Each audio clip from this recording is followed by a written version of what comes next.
여러분, 하나님을 이해하고 하나님을 알아간다는 게 쉬워요? 어려워요? 네, 둘 다죠. 예, 어떻게 생각하면 굉장히 쉽지만 또 사실은 굉장히 어렵습니다. 예수 믿는 건 다 똑같은 것 같아요. 처음에 예수님 소개할 때 뭐 그런 정도 진리라면 저도 쉽게 받아들일 수 있겠습니다 했지만, 받아들인 다음에 하나님이 원하시는 삶을 사는 것은 쉬운 것은 아니죠. 그런데 그것을 하나님께서 우리에게 잘 이해할 수 있도록 하시기 위해서 우리에게 가정을 허락하셨어요. 부모님을 주셨어요. 여러분들도 그러시고 저도 이제는 뭐 할아버지 할머니까지 돼가지고 자식들에 대한 또 손자 손녀에 대한 그런 나와의 관계 속에서 많은 것을 깨닫게 됐습니다만은, 특별히 부모로서 자녀들을 낳고 기를 때에 하나님 마음을 많이 이해할 수 있을 것 같습니다. 하나님의 마음이, 부모로서 하나님의 마음이 이런 거겠구나 많이 느껴져요. 그런데 특별히 자녀들이 이제 점점 자라서 사춘기에 특별히 티네이저 신드롬을 앓고 있을 때 보면 진짜 더 어렵고 힘들어요. 얄미울 때도 솔직히 많고 기분 나쁠 때도 많이 있어요. 한국에서 교육받은 저나 여러분들은 그냥 손이 그냥 딱 올라갈 때가 많이 있지만 참고 계시죠? 참으시는 걸 다 알아요, 제가. 그런데 하나님께서 그때마다 우리의 마음에 말씀해 주실 수 있을 것 같아요. 얘야, 너 부모로서 속상하지? 내가 얼마나 속상한 줄 아니? 너 그런데도 네 자식 사랑 안 할 수 없지? 내 마음이 그거야. 그러시는 것 같아요. 오늘 야곱, 이제는 어떤 의미에서 야곱이 마지막 그 생애를 보내고 있습니다. 사실은 35장이 지나면 야곱에 대한 이야기는 거의 없습니다. 나중에 이제 요셉을 만나는 그 인카운터를 통해서, 만남을 통해서 그의 삶이 이제 조금 더 묘사되지만, 사실은 35장으로 그의 공식적인 스토리는 마감된다고 해서 과언이 아닙니다. 근데 이 35장에서 어떻게 생각하면 또 다른 그의 인생의 절정기라고 할 수 있습니다. 절정이라는 말은 꼭 좋은 뜻보다는 어려움에 있어서도 그렇게 표현할 수 있고, 그것이 해결되는 점에서도 그렇게 표현이 되어야 됩니다.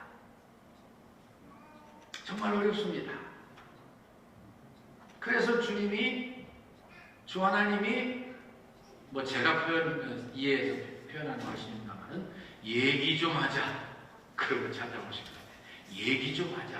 너 지금 죽을 지경이지? 왜 그런 줄 알아? 얘기 좀 하자. 너 혼자 못하겠지? 얘기 좀 하자. 첫 번째로 하나님이 말씀하시는 것은 왜 그렇게 된 줄 아니? 라고 물으시는 것 같아요. 왜 그렇게 된 줄 아니? 여러분이나 저는 인생 살면서 참 그렇게 하나님께 질문받기 소원하는 데가 많이 있지요. 얘기 좀 하자. 하나님 안 계시면요, 우리는 정말 캄캄한 흑암을 날마다 넘어지는지도 자빠지는지도 굴러 떨어지는지도 모르고 걸어가야 돼요. 근데 하나님 찾아오셔서 그때마다 우리의 마음에 감동을 주시고, 성령님으로 찾아오셔서 성령님께서 우리에게 깨달음을 주시고 감동을 주시고 깨우침을 주시고, 참 놀라운 뗄래야 뗄 수 없는 사랑의 진한 관계가 결코 변하지 않습니다. 그러면서 왜 그렇게 된 줄 아느냐? 뭐가 그렇게 됐다는 거예요? 이제 여러분들 본문을 다 읽으셨습니다만은, 하나님은 지금 찾아오셔서 너 왜 그렇게 된 줄 아니? 서원을 안 지켰잖아. 나와의 약속을 네가 어겼잖아. 그렇게 말씀하고 계셔요. 누구에게 그런 말씀을 해요? 어마어마한 고통과 어려움을 당한 야곱에게 그렇게 말씀하고 있습니다. 뭐가 그리 어려웠게요?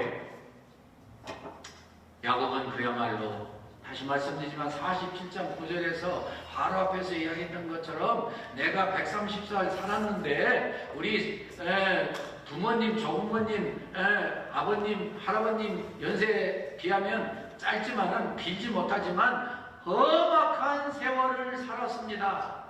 험악한 세월을 살았습니다. 그게 지금 다 해당되는 말씀들이에요. 파란만장해요. 그래서 우리가 바로 이 앞장 32장 33장 거기에서도 이제 형님을 만나야 되겠는데 라반 여삼촌 떼어놓는 것도 겨우 떼어놨는데 이제 형님을 만나야 되는데 이거 일생일 때 가장 어렵고 힘든 일이에요. 근데 그때는 어떤 의미에서 오늘의 사건과 비교하면 차라리 좀 나았을지도 몰라요. 그게. 왜냐하면 34장에서 무슨 일이 일어났어요? 디나 사건이 일어났어요. 레아의 딸 아들을 6 낳죠. 그리고 딸을 낳았는데 이 딸이 그 땅 사람들을 보러 나갔다 그랬어요. 그게 무슨 이야기인지 아시죠? 제가 34장은 장애를 꼭 해야 되나 해서 생각을 했는데 그게 무슨 뜻이냐면 이 새 속에 물들어갔다 그런 뜻이에요. 참 중요한 말입니다. 자녀들 기를 때 왜 우리가 경건의 본을 보이고 새 속에 물들지 않도록 하기 위해서 그렇게 애를 쓰고 격려하고 사랑하고 가르치고 그럽니까? 새 속에 물들면 디나같이 되기 때문에 이해는 돼요. 젊은이니까 그 땅 사람들 어떻게 사는가 보러 가고 싶죠. 가서 구경하다가 무슨 일이 생겼어요? 세겜성의 추장 왕 하몰의 아들 세겜 그 아들에게 걸려가지고 성폭행을 당했어요. 예쁠 수밖에 없잖아요. 성경에 보니까 다 족장의 아내들이 다 미녀들이라고 했잖아요. 그러니 성폭행을 당했단 말이에요. 그래 놓고서 이 하몰이 이 세겜을 데리고 와가지고 제발 당신네 딸 우리한테 며느리 좀 주시오. 뭐든지 하겠습니다. 그러는 거예요. 그런데 그렇게 해줄 수가 없는 형편에 있는데 둘째 아들, 셋째 아들 시므온과 레이가 속여서 이렇게 대답을 합니다. 아이고 우리는 당신들하고 다른 민족이기 때문에 혹시 당신들이 우리처럼 할례를 받으면 몰라도 절대로 그렇게 못합니다. 뭐 같이 거하면서 땅도 넓으니까 같이 장사도 하고 같이 잘 되자 그러는데 우리 절대 못합니다. 할례를 받으세요. 그럼 우리가 통혼하겠습니다. 이 속임수죠. 그래서 이 하몰과 세겜이 신이 났습니다. 아니 뭐 그거 뭐 그런 정도 괜찮지. 그래서 자기 도시국가에 돌아가가지고서는 백성들에게 그렇게 설명했습니다. 이 땅에 이런 유력한 가문이 이렇게 살고 있는데 우리와 같이 거하고 장사도 하고 그들의 우리가 이제 같이 가면 그들의 것이 다 우리 것이 되지 않겠느냐. 오직 한 가지 조건인데 할례를 받으란다. 할 수 있겠지. 뭐 그런 식으로 설득을 했죠. 그래서 이 고추끝을 자르는 할례를 기쁨으로 받고 3일째 되던 날, 3일째 제일 어려우고 아프다고 그러죠. 레이하고 시몬이 가가지고서는 꼼짝 못하는 남자들을 다 죽여버렸어요. 참 대단한 사람들이 어떻게 생각하면 어떻게 그 많은 사람들을 죽였는지 몰라요. 그리고 부녀자들 뭐 애들 뭐 다 그냥 뭐 우양 소나 양할 것 없이 다 그냥 노예물로 끌고 와버렸어요. 그래서 이제 34장 마지막 절에 보니까 야곱이 너희들 왜 어쩌려고 그런 못된 짓을 했냐. 그런 책임없는 무책임한 그런 일을 왜 했어 이 사람들아.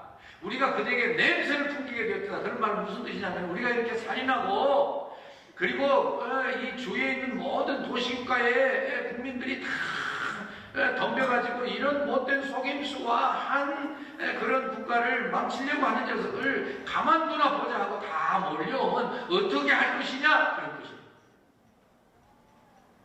설명이 좀 되었기를 부탁드립니다. 여러분들이 지금 야곱이에요. 그렇게 됐어요. 자식들이 뭐 상의한 것도 없어요. 마음대로 뭐 딸도 아마 마음대로 나간 것 같고 그리고 자식들도 마음대로 간 것 같아서 어마어마한 일을 저지르고 당시에 살던 사람들의 보통 상식에 의하면 주위에 있는 사람들이 이런 못된 녀석들은 그냥 둘 수 없어 와가지고 다 죽여버립니다. 그야말로 인생일 때 최대의 위기를 맞이한 거예요. 그런 점에서 자기만 아니라 일가족이 몰살하게 됐어요. 그래서 어찌할 바를 모르고 있었습니다. 한 가지 적용하고 지나갈까요? 우리 인생은 언제든지 크고 작은 문제 속에서 살아가요. 문제가 있는 건 정상이에요. 내가 살아있다는 증거예요. 근데 문제는 성경을 통해서 자꾸 해결하려고 하나님이 주시는 거예요. 그래서 이것을 가지고서 어찌할 바를 모를 때에 누가 나타나셨어요? 아버지 하나님이 나타나셨어요. 그래서 하시는 말씀이 뭐예요? 너 왜 이렇게 된 줄 아느냐? 왜 이렇게 됐어요? 서원을 지키지 않아서. 서원을 언제 했게요?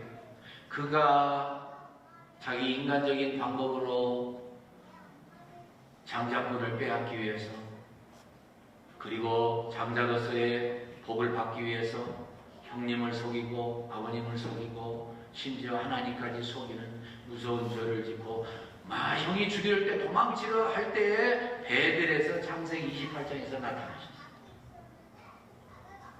자기는 모든 걸 다 빼앗기고 아무것도 소유할 수 없었고 아무 장래에 대한 보장도 없고, 제가 이걸 첫 주에 설교를 했습니다마는 이 땅에서 완전히 망하고 언제 누가 와서 내 목을 따갈지도 모르고 무슨 맹수가 와서 나를 덤벼서 내 생명을 앗아갈 줄 모른다는 허벌판 광야 거칠은 곳에서 누워 있었는데, 그때 꿈을 꾸니까는 꿈에 하나님이 사닥다리가 밑에서 위에까지 이렇게 연결된 그곳에서 나타나셔가지고 야곱아, 이곳이 바로 너의 땅이야.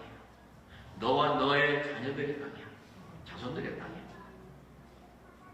자기는 천의 고아인 줄 알았는데 하나님이 깨우쳐 주신 바를 듣고 보니까는 자기는 이 땅의 주인이고 이 땅 모든 사람들을 유익하게 하며 그 모든 땅 사람들에게 이 축복의 통로, 복에 그런 데는 이 땅의 주인이에요. 하나님의 강력한 손길로 쓰여지는 축복의 핵심이에요. 그래서 기쁨으로 여갓집에 가면서 마음을 얼마나 쾌재를 불렀을 줄이 얼마인지 상상할 수 있습니다. 그때 그가 소원한 게 있죠. 뭐죠? 하나님 이곳에 안 계신 줄 알았는데 이곳까지 계시네. 만약에 하나님께서 제가 가는 길에 보호하시고 그리고 무사히 제가 아버지 분의 집으로 다시 돌아오게 하시고 나에게 필요한 것을 다 채워주시면 하나님, 여호와 하나님이 나의 하나님이 되시고 내가 세운 이 돌에다가 기록을 걸고 하나님께 감사드렸잖아요. 이곳이 하나님의 성전이 되고 나 소득의 11조를 하나님께 반드시 드리겠습니다. 세 가지 소원했어요. 그 중에 제일 중요한 게 뭐냐면 이곳이 하나님의 전이 되겠습니다. 하나님의 성전이 뭐 하는 곳이에요? 하나님께 제사 드리는 것, 예배하는 곳이에요. 그러니까 예배하는 게 뭐예요? 하나님과 하나 되어 있는 거예요. 하나님을 늘 찬양하고 경배하고 기쁘게 해드리고 하나님과 동행하는 게 예배예요. 그러면 당연히 이제 어려운 길을 다 무사히 통과하게 하시고 형님과 화해하게 하시고 자유롭게 자기가 와서 거주하게 했으면 숙소에서 잠시 있다가 세겜에서 있다가 바로 베델로 올라갔어요. 그것을 안 하고 미적미적 하니까 하나님이 답답하시니까 찾아오셨어요. 그래서 말씀하시는 거예요. 베델로 올라오나 너 소원 지켜야지. 여기서 한 가지 중요한 이야기를 여러분들과 제가 적용하고 지나가고 싶습니다. 여러분, 야곱을 모아도요 우리가 신앙생활하면서 기가 막힌 체험할 수 있어요. 놀라운 신앙의 경험이 있을 수 있어요. 기적이 나타날 수 있어요. 우리 신앙생활에. 그런데 그 다음에 뭐 그렇진 않더라도 예수 믿고 막 마음이 뜨거워지고 확신이 생기고 기쁨이 넘치고 막 희망이 넘치고 그럴 수 있죠. 근데 그렇게 경험한 분들은 대부분 그렇게 하시잖아요. 그 다음에 두 가지 종류로 사람들이 살아갑니다. 첫째로는요, 그 감격을 계속해서 유지 발전시켜서 계속 성화기를 가면서 위대한 하나님의 사람들로 쓰임받는 사람들이 꽤 있어요. 그러기 위해서 뭐가 필요하다고 그랬죠? 세 가지 훈련받으신 여러분, 우리의 막 이제 예수님 나의 구주와 주님으로 영접하고 이제 막 태어난 내 영혼이 애기 영혼이 자라기 위해서 뭐가 필요하다고 그랬죠? 네, 세 가지로 너무 오래 쳐다보면 미안해하니까 돌아가면서 이렇게 쳐다보고 있지만은 제가 말하면 그 맞아요 그러시면 돼요. 첫째로는요 성경 말씀, 둘째로 기도, 세 번째로 뭐예요? 전도, 네 번째 뭐예요? 교제. 교제를 하기 때문에 이 교회에 오는 거예요. 어제 저녁에도 교회분들과 식사를 하면서 그 이야기를 했어요. 참 그 양육의 중요성, 교제의 중요성. 교회 와서 예배를 드리고 하나님을 만나 하나님의 말씀을 배우고 또 형제들에게 이렇게 성경 공부를 통해서 말씀을 계속 나누고 신앙의 경험을 나누고 계속 우리의 신앙이 성장 성숙되는 건 매우 중요해요. 그래서 그 일을 해야 하는데 그 일이 생각보다 그렇게 잘 안 이루어질 때도 꽤 있어요. 어떤 분들은 그렇게 해서 쫙 한데 또 꽤 많은 어떤 분들은요 그때 그 경험만 생각하고 이 신앙생활 계속 하는데 게을리해요. 하나님 말씀 매일 먹는데도 좀 소홀히 하고요, 기도하는데도 하다 안 하다 하고요, 그리고 전도하는 건 뭐 다른 사람 다 하는데 왜 나만 해야 돼 그렇게 생각하고요, 그리고 교회도 가끔 빠지는 수가 있어요. 물론 어쩔 수 없는 데도 있겠지만 세상 일도 집중하며 열정을 기울일 때 무슨 일이 이루어지듯이 신앙생활 똑같습니다. 똑같습니다. 그런데 사실은 후자 설명한 사람들이 더 많아요. 하나님은 모든 좋은 걸 다 마련하셨습니다. 오늘도 우리 장로님 얼마나 기도 잘하셨어요. 회개하고 하나님의 능력 받아서 전도 선교하고 참 또 우리 성장님도 얼마나 잘하셨어요. 이 눈에 띄게 성장 성숙되는 이분들을 더 사랑하시기를 축원합니다. 정말이에요. 같이 막 쫙 자라가야 돼요. 교회 분위기가 그래서 중요한 거예요. 우리 교회는 지금 주님 은혜 가운데 변화를 계속 가져오지만 그렇지 않은 교회들 많이 있어요. 그냥 습관적으로 다녔던 데 답답합니다. 하나님께서 야곱에게 원하셨던 것은 최소한 이 라반의 집에서 외삼촌 집에서 경험했던 거 그냥 두지 말고 계속해서 그것을 마음에 새기고 계속 하나님이 원하시는 대로 계속 전진하며 특별히 고향에 돌아왔을 때 무려 엉뚱한 곳에 세겜이 10년을 살았어요. 10년. 하나님 참 대단한 인내 하나님이신데 영원히 참지는 않으십니다. 우리가 늘 생각해야 되는 거 있죠. 하나님은 심판의 맷돌을 돌리시는데 매우 천천히 돌리시지만 마침내 다 가루로 만들어버립니다. 무슨 이야기예요? 하나님 가만히 계시지 않는다 그 말이에요. 특별히 우리를 사랑하는 면에서 우리가 하나님 사랑하고 열정적으로 하나님과 함께 동행하지 않으면 가만 두시는 것 같지만 절대 가만 안 두십니다. 하나님은 질투해요. 나와 깊은 사랑을 나누기 전에는 못 견디십니다.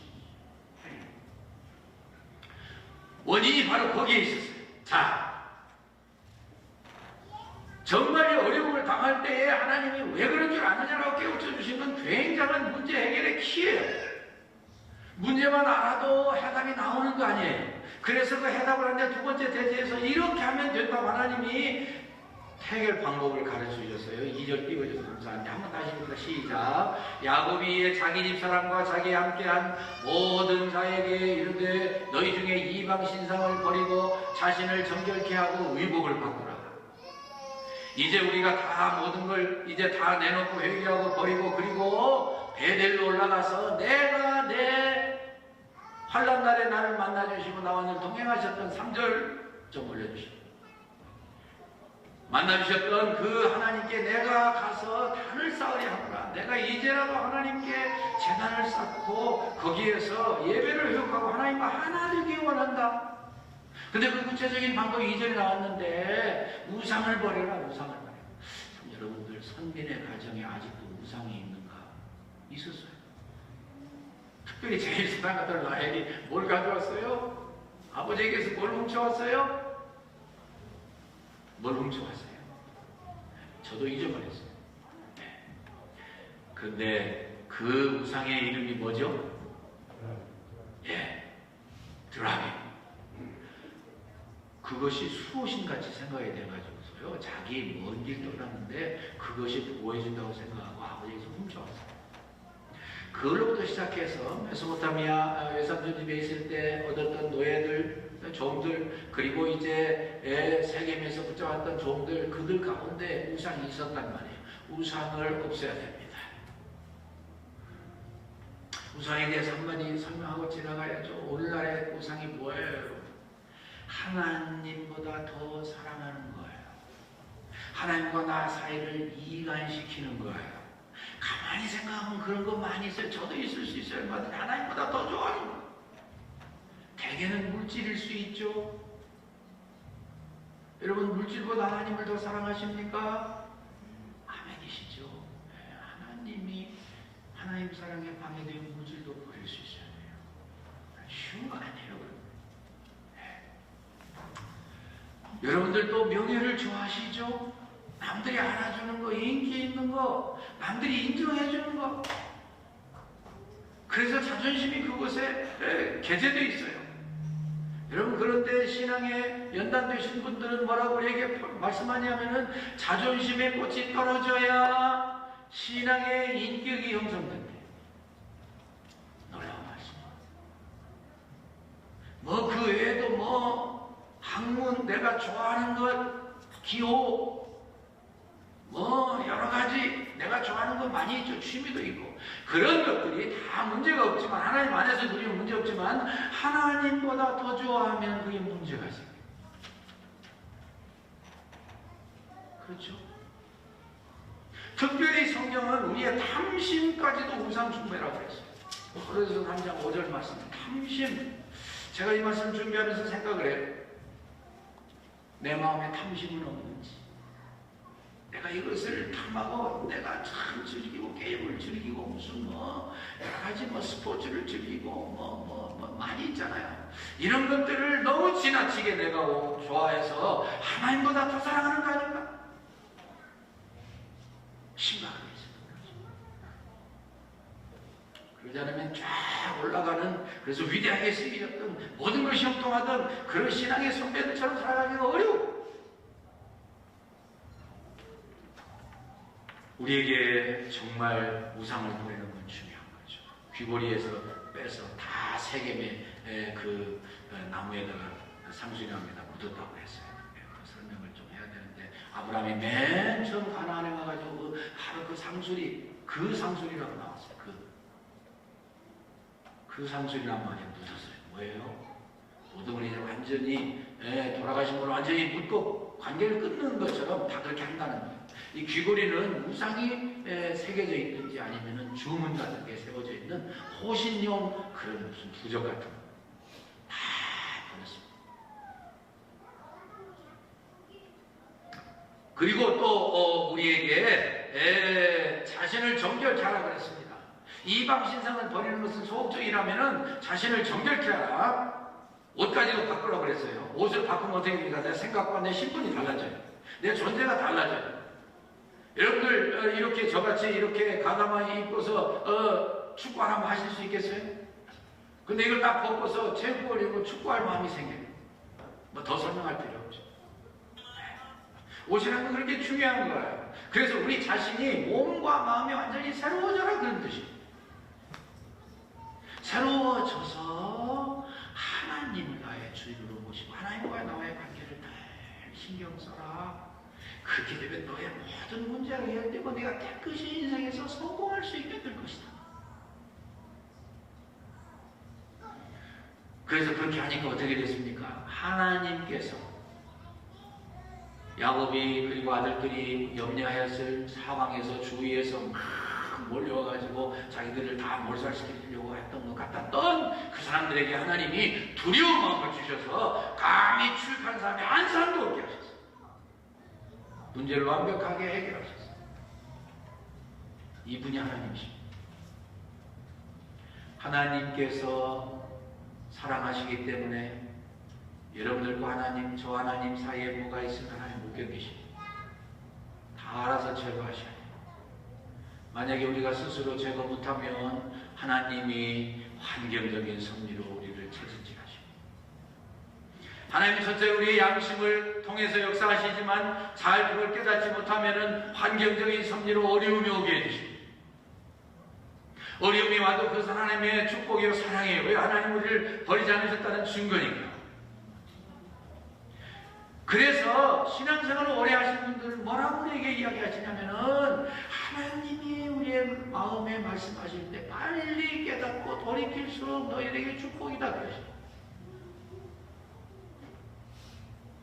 그래서 저는 결론적으로 이제 마지막 말씀하고 마치려고 생각을 합니다. 그래서 제가 곰곰이 생각해 보니까 하나님과 나 사이에 아무것도 없고 우리 예수님은 이 땅에 오셔서 산상수훈을 하시면서 마태복음 6장에서 그 물질의 유혹력이 너무 강하기 때문에 물질에 대해서 이미 다 해결해 주셨어요. 먼저 하나님의 나라와 의를 구하라. 그러면 모든 것 너에게 다 더해주겠다고 하셨어요. 그 생각을 오래 하다 보면 여러분이나 저나 옛날에 하나님만 사랑하고 믿음으로 살았던 순교자들이나 정말 멋들어지게 주님 위주로 살아 성공했던 분들이 머리에 떠올라요. 한 번은 좋은 눈 내리는 겨울날 사제관에 어떤 사람이 문을 두드렸습니다. 막 불을 끄고 잠에 들으려고 했는데 문을 두드렸어요. 귀찮지면 어떻게 해요? 사제관에 가서 문을 열었습니다. 그런데 놀랍게도 한센병 그냥 이 나병 환자가요 엉망인 모습으로 밖에 서 있어요. 무슨 일로 오셨습니까? 제가 너무 춥고 너무 힘들어가지고 조금 쉬었다 갔으면 좋겠습니다. 들어오십시오. 앉았습니다. 혹시 식사를 하셨습니까? 막 속에서 막 이게 거부감이 있었지만 물어보는 거예요. 여러 날 굶어서 배가 등가죽에 붙었습니다. 할 수 없이 내일 아침에 먹으려고 했던 빵과 우유를 갖다가 대접했습니다. 이제 이만큼 몸 녹이고 잡수으면 가셔야 되잖아요. 안 가고서는요, 형제님 그런데 밖에 너무 눈이 내리고 추우니까 내가 여기서 좀 하루 자고 갔으면 좋겠는데 자고 갈 수 있을까요? 이렇게 염치 없고 참 예의가 없는 사람에 대해서 막 우라같이 밀었지만 꼭 참고 할 수 없죠. 누추하지만 하루 그럼 주무시고 가십시오. 침대가 하나밖에 없기 때문에 침대에 그분을 모셔놓고 밑에서 자려고 그러는데 한참 있으니까 진짜 다시 이분이 무슨 이야기를 하냐면은 형제님, 성도님 내가 추워서 도저히 잠이 안 오니까 당신이 좀 올라와서 나를 좀 그 따뜻한 등으로 꼭 좀 깨어나 주세요. 그럼 내가 잠잘 수 있을 것 같습니다. 속이 뒤집어졌습니다. 그래서 당장 입을 확 거두고 나가 이 사람아 그러고 싶은데 그 순간에 나를 위해서 십자가에 죽으신 예수님의 사랑과 은혜가 생각나서 그렇게 하지 못하고 내가 이왕 그렇게 된 거 옷을 다 벗고 안몸으로 그분을 딱 껴안고 말로 냄새는 냄새 참 얼굴상은 이대로 이그러지고 정말 형편없는 이런 물의 안을 모시고 확 자야 되니까 하도 기가 막혀서 그러지만 꽉 붙들고 절대로 잠이 안 올 것 같은데 놀랍게도 잠에 빠져들어갔습니다. 그럼 예수님이 나타나셨습니다. 프란시스야, 네가 나에게 이렇게 잘 대접해 줬으니 하늘에서 너의 상이 큰 것이다. 깜짝 놀랐습니다. 그렇게 냄새 때문에 절대로 잠이 올 것 같지 않았는데 잠에 깊숙이 빠져가다가 꿈에 그 일을 듣고서 벌떡 일어나서 보니까는요 벌써 나이 많이 샜는데 그 어저께 꼭 붙들고 잤던 그분이 간데온데 없이 사라지시고 냄새가 지독해야 되는데 향기로운 냄새가 나요. 예수님 찾아오신 무릎을 꿇고 하나님 부족한 자를 찾아오셨군요. 죄송합니다. 불친절했던 거 회개하고 있는데 하나님은 예수님은 그런데도 그렇게 끝까지 참고 사랑해줬다고 잘했다고 칭찬하시고 하늘의 상이 클 거예요. 그게 그야말로 유명한 성 프란시스입니다. 여러분들 아마 들어오실 수도 있었던 예언인데 제가 다 읽으면서요 자꾸 눈물이 나서 여러분들 한 번 더 나누고 싶어서 제가 이 이야기를 꺼냈습니다. 이 땅에 우리가 예수님처럼 생각하고 사랑해 줘야 되는데 그러지 못하는 사람이 얼마나 많습니까?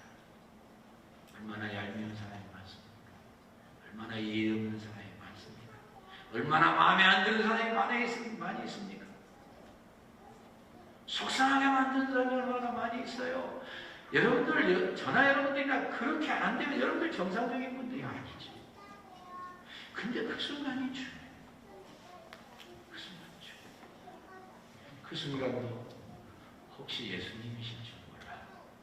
그럼 우리가 그렇게 이제까지 저도 하던 것처럼 막 사랑하게 하고 막 소리치고 욕하고 쫓아내고 너 같은 놈은 지옥받는다 그렇게 못하겠죠.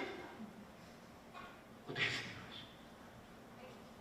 그래서 이분이 이렇게 시를 지었지 않습니까? 주님, 저를 평화의 도구로 써주소서.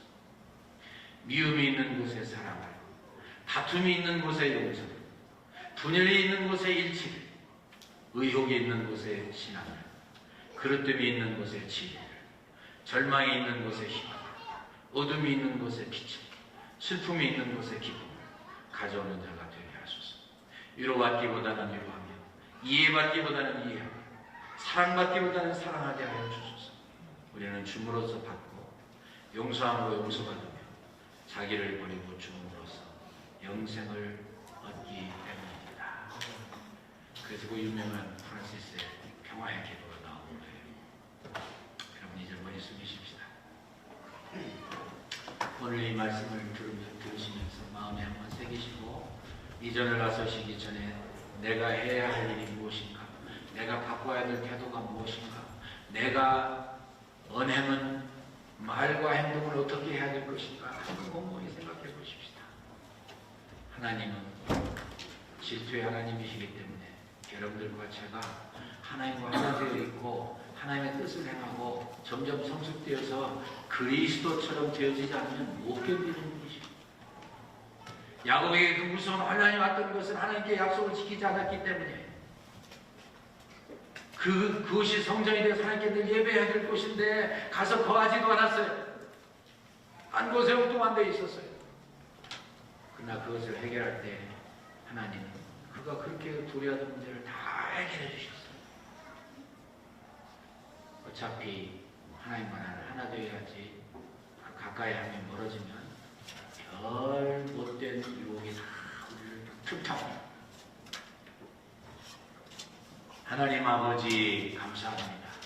야곱의 생애에 있어서 이제 마지막 그의 생애를 다루는 상을 돌아볼 수 있게 하신 것 감사합니다. 주님, 그가 하나님께 대한 헌신을, 하나님께 대한 소원을 이루지 못하고 아버지 우왕좌왕 아버지 방황할 때에 무시무시하고 아버지 온 가족이 몰살당할 수 있는 어려움에 처해 있을 때에 하나님이 다시 찾아오셔서 얘기 좀 하자. 네가 왜 그렇게 된 줄 아느냐? 어떻게 해결되는 줄 아느냐? 손수 설명하시면서 이 말씀을 통해 저희에게 깨닫게 해주신 하나님, 저희가 이 말씀대로 살아서 우리 주님과 저희가 언제나 하나 되고 하나님을 지극히 사랑하고 이웃을 지극히 사랑하고 하나님이 원하시는 하나님의 사람들, 문제를 해결하고 남을 함께 문제 해결해줘 축복하는 삶을 살 수 있기에 부족함이 없게 하시옵소서. 예수님 이름으로 기도합니다. 아멘. 일어나셔서